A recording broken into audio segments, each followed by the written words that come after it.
Dalam course itu disebutkan bahwa kalau bisa supaya tulisan kita muncul di AI, itu setiap paragraf ada quotation. Quotation dari narasumber yang jelas itu narasumbernya. Nah, itu relate banget dengan hybrid PR gitu. Kalau jurnalis quote seperti itu artinya para brand owner harus rajin-rajin ngobrol sama jurnalisnya supaya di quote gitu loh.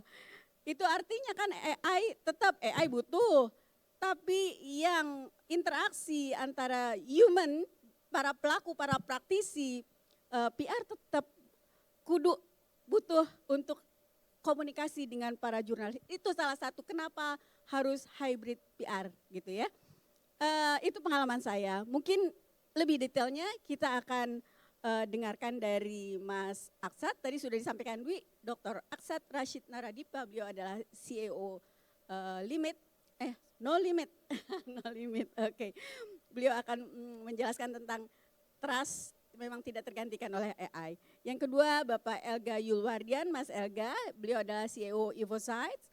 Dan yang ketiga Bapak Randy Primartantio, beliau adalah Kepala Divisi Corporate Secretary PT MRT Jakarta Perseroda yang mengeksekusi kampanye Jaga Jakarta. Keren banget itu kampanye. Salah satu pemenang di program ini, nanti Mas Randy akan cerita banyak. Baik, tidak berpanjang kata, kesempatan pertama Mas Aksat dipersilakan untuk naik panggung. Oh, satu lagi, sebentar.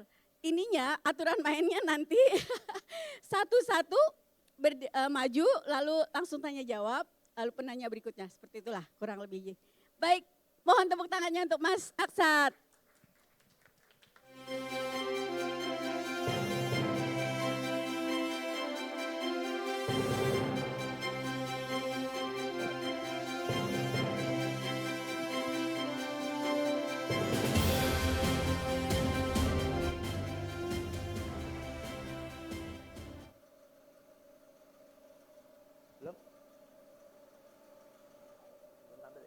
Oke, bismillahirrahmanirrahim. Assalamualaikum warahmatullahi wabarakatuh. Ini jam-jam krusial banget nih kayaknya ya. Habis makan siang. Oke. Ngadep sana. Oke, coba tes dulu ya. Oke.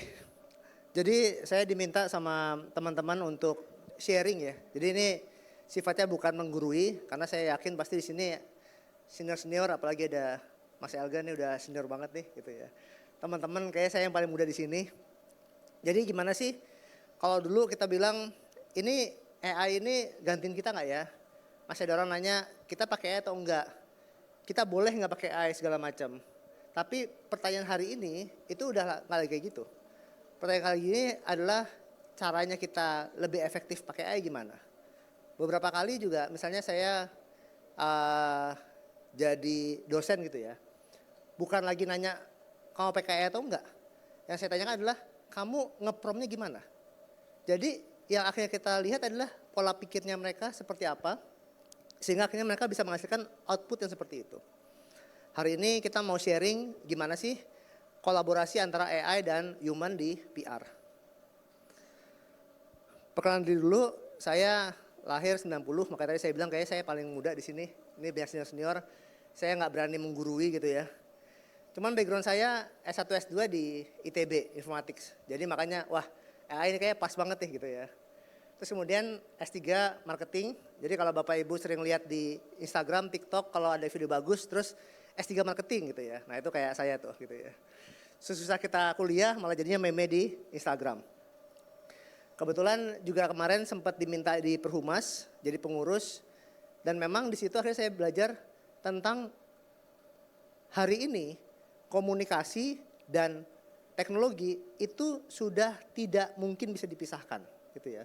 Karena saya lihat nggak bisa nih orang komunikasi terus bilang saya nggak ngerti IT, saya gaptek segala macam.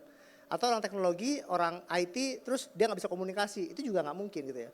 Kalau saya dulu waktu zaman-zaman di kuliah lebih sering ngobrol sama server daripada sama orang. Kalau sekarang udah nggak bisa, kita harus ngobrol sama orang gitu ya. Nah Ini basically no limit gitu ya. Bagaimana kita melakukan crawling data, jutaan data per jam dengan algoritma tadi mungkin Mas Ega lebih tahu lah. Sentiment analysis, network analysis, demographic segala macam gitu ya. Dan kita hasilkan dalam sebuah report. Disinilah yang kita lihat selama 16 tahun kita di no limit berubah. Cara mereka menggunakan dashboard, cara mereka mengkonsumsi report, cara mereka mengambil data, melihat data segala macam itu udah berubahnya sangat jauh.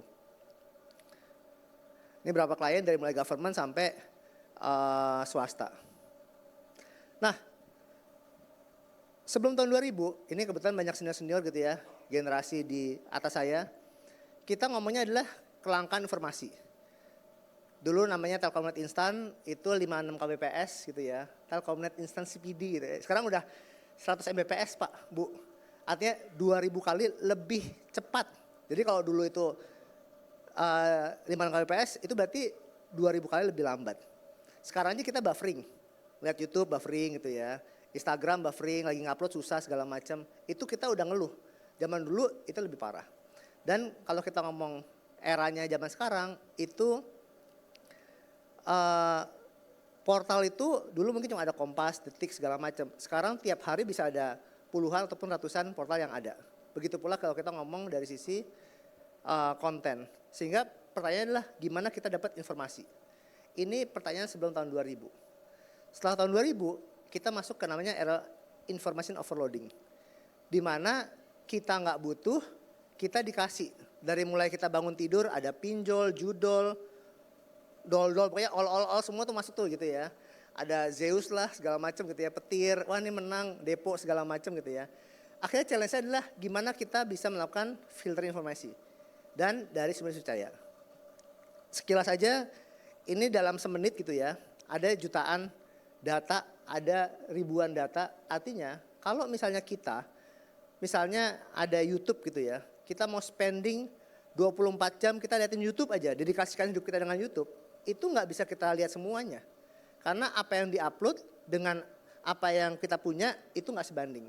Nah disinilah tadi kita bilang peran big data, peran AI itu dibutuhkan. Untuk melihat jangan-jangan di video-video itu misalnya yang diminta bocor halus gitu ya, tiba-tiba ada, nggak boleh nyebut merek ya, ada BA gitu ya, jadi apa gitu ya, jangan-jangan ada brand kita di sana gitu ya, kayak kemarin ada yang habis IPO di Kupas di sana, kira-kira efek ke brandnya gimana ya, komentar seperti apa ya segala macam. Nah itu juga kita lihat, karena kalau saya kita tadi satu-satu kita liatin, akhirnya jadi problem. Nah ini yang kita bilang ada 3 shift yang ini sekarang terjadi di sehari-hari kita. Dari generasi X, terus ke millennials, kemudian ke Gen Z, lalu sekarang ke Gen Alpha. Medianya berubah. Ada yang tadi kita dari Facebook, kemudian ke generasi Instagram, yang Gen Z itu ke TikTok, kayak yang baru-baru adanya di YouTube Short atau di Roblox. Waktu pas kemarin puasa ada yang bikin kajian agama di Roblox. Dia sama-sama ke mana? Bener ya Mbak ya? Jadi mereka sama-sama ke gunung gitu, naik gunung, terus di sana dengan kajian agama gitu loh. Jadi memang benar-benar sangat-sangat hidup tuh antara teknologi dan real life-nya dapat banget. Yang kedua kita media shift. Yang tadinya itu kita ngomongnya adalah TV, billboard, radio, segala macam itu berubah menjadi on demand. Semuanya kita bilang adalah apa yang kita mau itu yang kita dapat. Kalau dulu misalnya kita didefinisikan oleh TV misalnya nontonnya Shinchan, nontonnya Hattori, Doraemon, masih nonton gak ya? Jam 8 pagi gitu ya. Kalau sekarang ya suka kita mau nontonnya kapan, jam berapa, nontonnya apa segala macam tergantung kita. Sehingga akhirnya tadi nggak ada lagi iklan. Kalau iklan dulu mungkin habis kita nonton ada iklan terus nonton lagi iklan. Kalau sekarang agak sulit. Makanya tadi teman-teman akhirnya harus kreatif untuk naruh di placement, taruh di podcast segala macam. Yang terakhir ini yang komprehensif, berubah dari yang tadinya private, telepon, hotline segala macam menjadi public. Nah ini yang kita bilang udah berubah audiensnya sehingga teman-teman cara mainnya belum berubah. Kalau yang dulu teman-teman tinggal publish di TV, radio itu langsung semua orang tahu, sekarang harus lebih kecil-kecil. Sehingga kalau teman-teman nggak menggunakan AI, akhirnya sulit. Tapi AI tanpa peran manusia, akhirnya jadinya soulless. Kalau kita bilang, Saya 3 bulan lalu datang ke sidang terbukanya Ashanti. Tahu Ashanti ya? Ashanti baru lulus di UNER. Dia bilang, dia cerita terkait gimana lagu yang di-create oleh manusia dan mesin. Ternyata tetap tidak ada soul-nya. Mungkin secara nada benar, secara vokalnya benar, tapi secara jiwanya itu kelihatan tetap terdengar ini masih nggak human banget gitu ya. Nah itu yang waktu pas saya ikutan sidangnya beliau. AI itu dari tahun 40-an, kalau teman-teman tahu, jadi 8 dekade sudah menggunakan AI, tapi kita baru mulai racing itu di 5 tahun terakhir, 2021. Karena tadi kita bilang yang namanya AI ini pasti namanya semua teknologi itu terdemokratisasi. Dulu kita punya namanya internet, cuman dipakai di DARPA ya dulu ya, defense.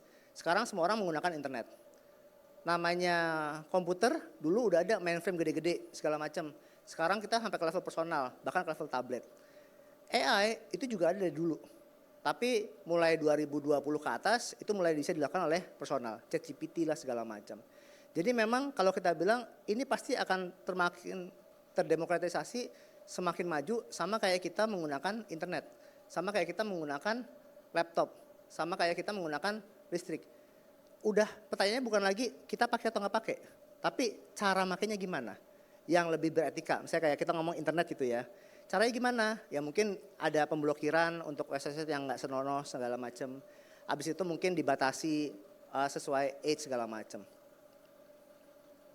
Nah, kalau kita lihat AI ini tadi ya, dia punya porsi meningkatkan kapasitas. Jadi kalau kita bilang skala, kita bilang kecepatan, itu pasti di AI. Gimana dia bisa ngebaca tadi ya. Kalau di kita ada jutaan data per jam itu kita ambil. Komentar lah, konten lah, segala macam gitu ya. Dan kecepatan. Artinya AI ini akhirnya bisa kita minta untuk tadi 24/7. Untuk ketika misalnya ada hal negatif, ada yang mungkin nggak sesuai sama yang kita mau, segala macam, itu dia ngasih tahu nih. Ini loh ada yang ngomong nih negatif. Ini loh ada yang ngomong dengan follower di atas 10.000 negatif ke brand ini. Ini loh impact seperti ini segala macam. Itu adalah AI. Dia memberikan early warning. Tapi manusia itu memberikan makna dan accountability, kita bilang. Artinya ketika misalnya sudah dapat datanya, ya dia yang ngasih maknanya. Dia yang ngasih accountability-nya. Artinya nggak bisa kita bilang bahwa kok gini sih strateginya? Ya nggak tahu tuh AI itu yang ngasih, nggak ada kayak gitu lagi, gitu ya. Artinya teman-teman tetap memiliki full responsibility di situ. Kalau kita katakan AI menguatkan human, human mengarahkan AI. Jadi kita selalu pendekatannya adalah AI powered human. Jadi bukan kita menggantikan, tapi di enabler, dikuatkan gitu ya. Jadi kayak listening, analyze, verify itu semua di AI. Tapi yang mendefine objektifnya, yang memberikan konteks segala macam tetap manusia. Nah ini yang kita bilang bahwa akhirnya kalau misalnya Microsoft ngomongnya Copilot ya. Tapi ini co-intelligence, sebenarnya mau Copilot juga tapi ntar dikiranya saya endorse dari Microsoft gitu kan. Jadi memang akhirnya dia co-intelligence dari kita. Kita harus tahu dia sebagai partner kita.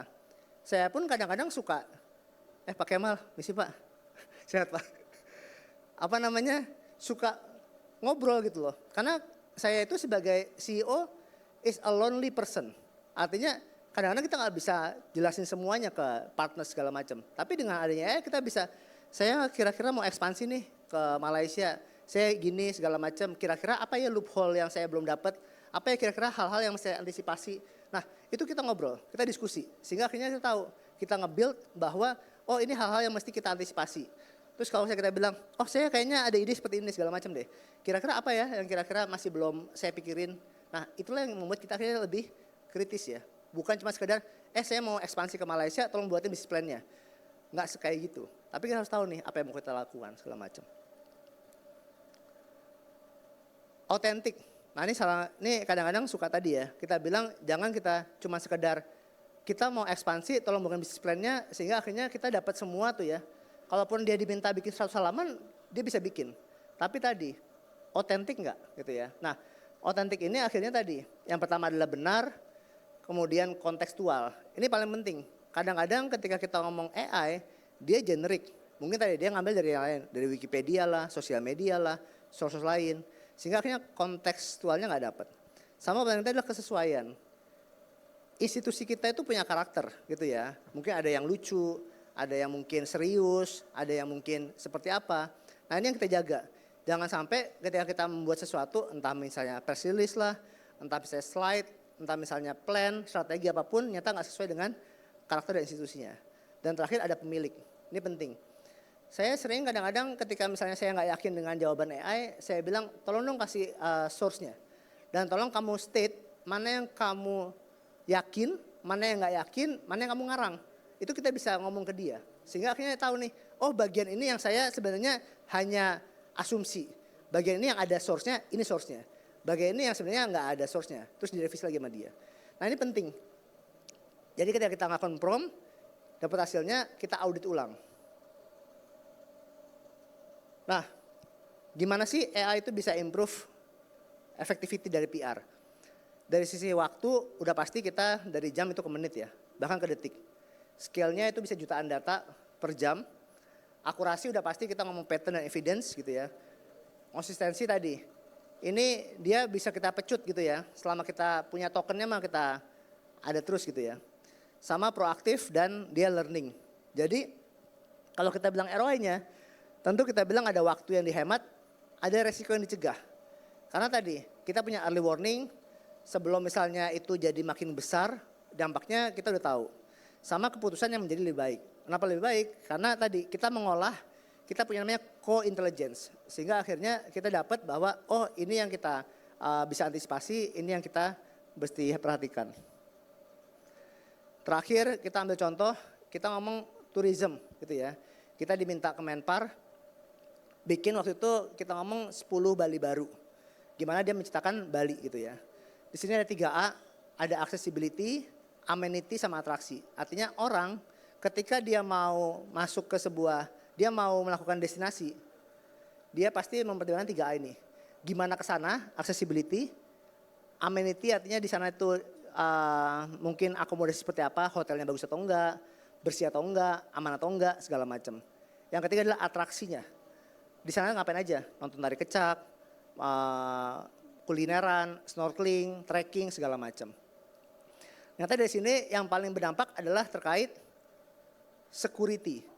Sehingga kalau misalnya ada sebuah daerah dirasa tidak aman, itu maka pasti akan drop dari sisi tourism.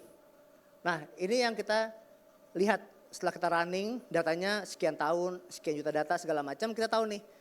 Kita compare dengan wisatawan segala macam, kita lihat bahwa ternyata ini yang punya dampak paling gede terkait tourism. Kemudian waktu itu ada Gunung Agung meletus, ini di akhir 2017. Di Bali, Gunung Agung itu di Bali. Sehingga ketika waktu itu kita petain, ini akan punya dampak yang sangat signifikan terhadap penerimaan di Bali. Karena tadi dia punya rakyatnya itu sangat bergantung di tourism gitu ya. Sehingga ketika kita bilang kayak gini, ini early warningnya udah sampai RI1. Dia akhirnya tahu bahwa ini akan sangat bahaya karena kita bilang itu di akhir November 2017. Dan ibu bapak tahu bahwa akhir tahun adalah golden time-nya tourism. Ya orang pada libur sekolah lah, ada Nararu lah segala macam.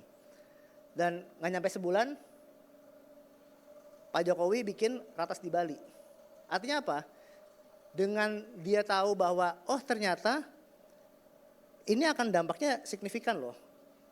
Early warning sampai ke RI1. Dan gesture yang di move oleh RI1 adalah dia bikin ratas di Bali. Ini adalah gesture yang mengatakan bahwa ini Bali udah aman. Ratas di Bali adalah wujud bahwa oh dia sudah mengatakan Bali udah aman. Artinya apa? Kalau kita bilang AI itu bisa ngerangkum banyak data. AI bisa ngelihat banyak hal. Tapi untuk ngebuat trust tetap nggak bisa kalau nggak human. Di sini ketika akhirnya Pak Jokowi bikin ratas di Bali, akhirnya naik lagi tuh namanya apa namanya? Bukan pendaftaran. Tiketing, pembelian tiket dari mulai ferry lah, terus kemudian penerbangan lah, hotel lah, segala naik lagi. Jadi inilah yang kita bilang bahwa sampai kapanpun namanya AI nggak bisa menggantiin trust dari manusia. Simple gesture seperti ini akhirnya membuat bahwa ya tadi mau data sebanyak apapun kalau nggak diproses oleh human, nggak diberikan konteksnya segala macam, akhirnya nggak akan bisa. Kita bilang AI itu harusnya membuat trust ya, bukan menghancurkan itu. Jadi mulai akurasi, transparansi, privacy, bias, dan accountability. Sekian, terima kasih. Assalamualaikum warahmatullahi wabarakatuh. Waalaikumsalam warahmatullahi wabarakatuh. Terima kasih Mak Asad.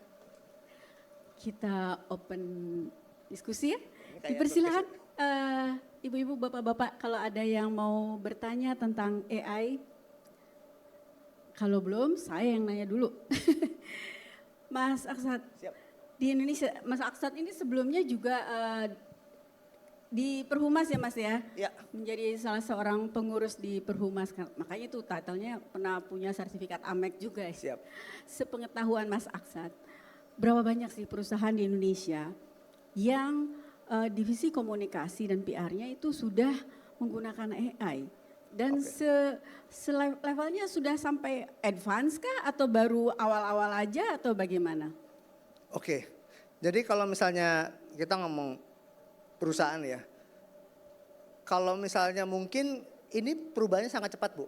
Jadi kalau kita bilang mungkin di awal 2021 gitu ya, masih ada orang yang mengatakan bahwa ini kita pakai nggak ya? Ini kita caranya pakai gimana segala macam ya. Tapi hari ini saya rasa udah nggak ada lagi yang nggak pakai AI. Tinggal level penggunaannya seperti apa gitu ya. Artinya memang ada yang tadi mungkin Ibu bilang ada yang masih beginner, ada yang sudah advance, ada yang bahkan beberapa perusahaan itu mulai menjadikan penggunaan AI bagi manajersnya itu sebagai salah satu KPI. Jadi seberapa sering dia menggunakan AI, seberapa banyak dia menggunakan AI itu menjadi sebuah KPI dan dia kontrol. Karena beberapa AI ada yang sampai corporate ya, sehingga dia tahu nih tiap orang itu menggunakan seperti apa. Jadi memang kalau kita bilang fluently di AI ini sekarang udah mulai menjadi barometer di mana teman-teman di sini akhirnya tahu nih bahwa oh ke depan ya memang harus kita mulai tahu caranya gimana segala macam. Karena tadi kalau kita nggak gunain akhirnya kita akan ketinggalan dengan orang-orang yang menggunakan AI dan perusahaan nggak mau kehilangan daya saingnya sehingga itu menjadi salah satu barometer. Jadi nggak pakai AI ketinggalan gitu ya? Betul. Coba pengen tahu di sini hadirin di company-nya berapa banyak yang sudah menggunakan AI? Ada Mbak Rika di sini rupanya yang sudah menggunakan AI untuk kebutuhan komunikasi perusahaan. Boleh unjuk tangan, boleh sharing juga boleh? Boleh? Oh gak ada, gak ada. Ada Mbak Febrina, boleh sharing atau boleh mau nanya juga sekalian tentang AI. Ada hadiah dari Lock and Lock untuk penanya atau yang memberikan sharing sedikit. Ya, tes. Kantor kita udah pakai AI, termasuk dari awal bisa dibilang diwajibkan tapi ya nggak di KPI kan, tapi banyak trainingnya, kemudian across function gitu. Dan ada juga kadang-kadang dari global yang memberikan training seperti itu. Kalau ke pertanyaan mungkin lebih ke bagi praktisi PR ada tipsnya nggak supaya misalnya konten kita semakin kan dengan GEO itu sebenarnya PR makin berguna nih sebenarnya udah nggak bersaing dengan digital marketing misalnya karena semakin berguna nih ya. Ada tipsnya nggak nih terkait AI supaya konten kita dari divisi commerce akan semakin bisa dipergunakan gitu. Karena biasalah kalau kita suka rebutan budget ya dengan marketing. Kasih. Langsung Oke, Mas. terima kasih Mbak. Jadi memang tadi kita bilang yang pertama adalah pasti kita ngomong otentik ya. Otentik dan kalau kita ngomong sekarang mungkin bedanya dengan SEO. SEO lebih ke traffic, GEO itu dia lebih ke functional. Artinya kita ngomong dari sisi bermanfaat nggak si artikelnya kalau kita ngomong. Kontennya bermanfaat nggak tadi ya. Makanya ketika misalnya kita ngomong on media masih belum bisa digantikan. Karena dia ngomongnya adalah authenticity. Dia memang sudah pasti nih voice utama dari sebuah perusahaan atau institusi. Jadi itu nggak tergantikan. Masalah dia diamplifikasi oleh paid media, oleh earned media, oleh search media itu urusan lain. Tapi on media harus mengeluarkan apa yang menjadi statement perusahaan resmi. Nah, GO dia akan melihat tadi, misalnya kita ngomong misalnya siapakah perusahaan A gitu ya, dia pasti akan melihat dari own medianya itu. Oh ini berdiri sekian, komisarisnya ini, direkturnya ini segala macam, sehingga tadi own media kita harus memberikan sesuatu yang memang pasti benar gitu ya. Diupdate. Nah kadang juga ada juga nih beberapa perusahaan yang udah ganti direktur masih yang lama aja ya, masih komisaris yang lama. Jadi itu kadang-kadang juga problem juga gitu ya. Nah ketika teman-teman udah otentik, teman-teman ngasih sesuatu yang memang itu relevan dan berguna, akhirnya kita bukan lagi perangnya perang traffic. Tapi perangnya tadi, kontekstualnya bener nggak? Karena ketika dia nanya, dia akan nyamain dengan jawabannya. Ini kira-kira jawaban ini yang benar-benar sesuai dengan user atau enggak? Dan di akhirnya dia ada feedback, sesuai atau enggak sesuai. Kan dia ada jempolnya ya. Jadi memang itu yang dilakukan. Sehingga akhirnya teman-teman tadi ketika udah melakukan itu, terus kemudian paling penting adalah mengukur dampaknya. Kira-kira dari tadi itu kita jangan sampai ngomongnya cuma vanity metric. Vanity metric artinya tadi ya, berapa jumlah reach, berapa jumlah audiens segala macam. Tapi berapa orang yang benar-benar paham dengan value kita. Misalnya MRT gitu ya, ngomongnya ubah Jakarta. Ini saya tahu Pak, karena dipakai sama Mas Angga itu belakangnya, ubah Jakarta gitu kan. Jadi ketika itu juga bukan cuma berapa yang menggunakan hashtag ubah Jakarta, tapi berapa yang akhirnya tahu, yang berapa akhirnya mau move pindah ke MRT itu. Nah itu kan kita ngomong adalah impact tadi mungkin ya. Kalau kita ngomong AMEC, nggak sekedar output berapa jumlah event, tapi sampai ke outtext, sampai ke outcome, bahkan sampai ke impact. Karena impact itu tadi, bener nggak ngaruh sampai tadi misalnya ke revenue kita. Atau misalnya kita ngomong Bluebird gitu ya, dia ngomong SNI, Standar Nyaman Indonesia. Mungkin dia nggak ngomong lebih murah, tapi lebih nyaman. Ketika kita ngomong nyamannya itu owning nggak? Misalnya kita ngomong sekarang, satpam yang paling ramah siapa? BCA, udah clear.